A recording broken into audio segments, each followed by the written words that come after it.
నమస్కారం. యూట్యూబ్ ప్రేక్షకులకు నమస్కారం. నెగెటివ్ ఎనర్జీస్ పోవాలి అంటే ఏం చేయాలి? అసలు నెగెటివ్ ఎనర్జీస్ వలన మనకి లాభాలేంటి? నష్టాలేంటి? అని గనక మీరు నన్ను అడిగితే, నెగెటివ్ ఎనర్జీస్ వల్ల ఎప్పుడూ నష్టాలే తప్పితే లాభాలు ఉండవు. ఈ నెగెటివ్ ఎనర్జీస్ వల్ల ఇంట్లో వాళ్ళ ఆరోగ్యాలు పాడైపోవటము, లేదంటే ఏదైనా శుభకార్యాలు తలపెట్టినప్పుడు శుభకార్యాలు అనుకోకుండా ఆగిపోవటము, అప్పుల పాలు కావటము, ఇలా రకరకాల అప్పటిదాకా బాగున్న బిజినెస్‌లు కూడా ఉన్నట్టుండి లాస్ అయిపోవటము, ఇలా రకరకాలైనటువంటి నష్టాలు ఈ నెగెటివ్ ఎనర్జీస్ వల్లనే జరుగుతాయి.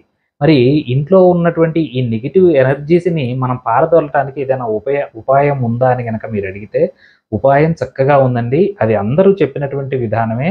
మీరు మాపింగ్ చేసేటప్పుడు కొంత ఈ రాక్ సాల్ట్ అన్నది బకెట్ వాటర్‌లో ఇంత రాక్ సాల్ట్ కలిపి ఇల్లు మాపింగ్ చేయమని చెప్తారు. అయితే చాలామంది నాకు ఫోను చేసిన విషయం ఏంటంటే, "మేము అలానే చేస్తున్నాము. స్టిల్ మాకు నెగెటివ్ ఎనర్జీ మాకేం పెద్దగా పాజిటివ్ జరగట్లేదు. లేదంటే ఆర్థిక లాభాలు పెద్దగా లేవు" అని చెప్పేవాళ్ళు ఎక్కువయ్యారు. నేను అబ్జర్వ్ చేసిందేంటంటే, ఈ మాపింగ్ విధానంలో తేడా అండి. ఎప్పుడైతే మాపింగ్ చేయాలి, ఈ రాక్ సాల్ట్ మీరు కొంచెం బకెట్ వాటర్‌లో కలిపినప్పుడు, చాలామంది చేసేటువంటి పనేంటంటే, ఇంటి సింహద్వారం అంటే ప్రధాన ద్వారం దగ్గర నుండి మొదలుపెట్టి, ఈ వెనకాల వైపుకి అలా మాపింగ్ చేసుకుంటూ వెనక్కెళ్ళి ఆపేస్తారు. ఆపినప్పుడు ఏమవుతుందంటే, ఈ నెగెటివ్ ఎనర్జీస్ ఎప్పుడైనా సరే మనకి మూలల్లో బ్యాక్ సైడే ఉంటాయండి. ఎప్పుడు ఇళ్లల్లో బ్యాక్ సైడే ఎక్కువగా నెగెటివ్ ఎనర్జీస్ స్టోర్ అయిపోయి ఉంటాయి. మీరు మళ్ళీ తీసుకెళ్ళి అదంతా తీసుకెళ్ళి అక్కడ ఆపడం ద్వారా పెద్దగా ఉపయోగం ఏం జరగదు. మీకు నిజంగా నెగెటివ్ ఎనర్జీస్ పోయి మీరు ఆర్థికంగా మంచి లాభాలు పొందాలి, ఇంట్లో ఏదైనా శుభకార్యాలు జరగాలి, బిజినెస్‌ల్లో లాభాలు రావాలి, మంచి పనులు జరగాలి అని గనక ఉంటే మీరేం చేయాలి అంటే సేమ్ ఇంత రాక్ సాల్ట్ బకెట్‌లో కలపండి. అక్కడి వరకు కరెక్ట్. మాపింగ్ ఎప్పుడు బ్యాక్ సైడ్ నుండి స్టార్ట్ చేయండి. ఇంటి వెనక వైపు నుండి మొదలుపెట్టి అలా తుడుచుకుంటూ వచ్చేసి ఇంటి ప్రధాన ద్వారం దగ్గర ఆపేసేయండి. ఇలా మాపింగ్ చేసినప్పుడు మీకు ఇంట్లో ఉన్నటువంటి నెగెటివ్ ఎనర్జీస్ అన్నీ బయటికెళ్ళిపోతాయి. ఇది మరి ఎప్పుడెప్పుడు చేయాలి ఏంటి అంటే వారానికి కనీసం ఒక్కసారి లేక 2 సార్లు చేయటానికి ట్రై చేయండి. ఎక్సెప్ట్ థర్స్‌డేస్ గురువారం మాత్రం మీరు ఈ సాల్ట్ మాపింగ్ అనేది మాత్రం మంచి పద్ధతి కాదు. అయితే ఈ మాపింగ్ అయిపోయి అంతా అయిపోయిన తర్వాత చాలామంది అలా వదిలేసి వస్తుంటారు.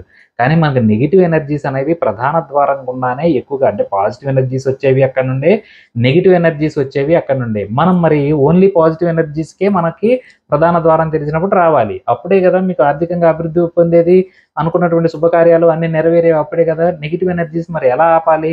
మీరు నెగెటివ్ ఎనర్జీస్‌ని మెల్లగా బయటికి పంపించారు. ఇంతవరకు బావుంది. మళ్ళీ కొత్తగా వచ్చే నెగెటివ్ ఎనర్జీ రాకుండా ఉండాలంటే ఏం చేసుకుంటే బావుంటుంది అంటే ఏం లేదు. మీరు ప్రధాన ద్వారం దగ్గర ఏసేటువంటి డోర్ మ్యాట్ ఆహ్, కా కాళ్ళు తుడుచుకునేటువంటి పట్టా అంటాం గదా! ఆ పట్టా కింద ఈ రాక్ సాల్ట్‌లో ఒక రాళ్ళు అంటే ఒక్క ఉప్పు గల్లు దాని కింద మ్యాట్ కింద ఎయండి.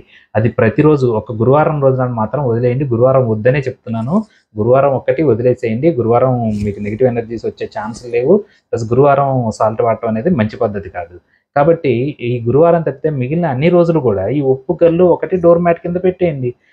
నెక్స్ట్ డే మార్నింగ్ మీరు మళ్ళీ ఊడ్చేటప్పుడు అది ఎళ్ళిపోతుంది. దాన్ని పోనీయండి అవసరం లేదు. మళ్ళీ ఇంకొక ఇంకొక ఉప్పు గల్లు తీసుకోండి ఎయండి. ఇలా ప్రతిరోజు మీరు ఎయటం ద్వారా ఏమవుతుందంటే, ఈ నెగెటివ్ ఎనర్జీ మీ ఇంటి గుమ్మం దాటి లోపలికి రావాలంటేనే భయపడుతుంది.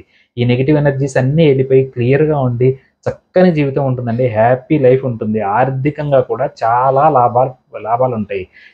ఎలాంటి సమస్యలు మీకు తలెత్తడానికి అవకాశాలు తక్కువుంటాయి.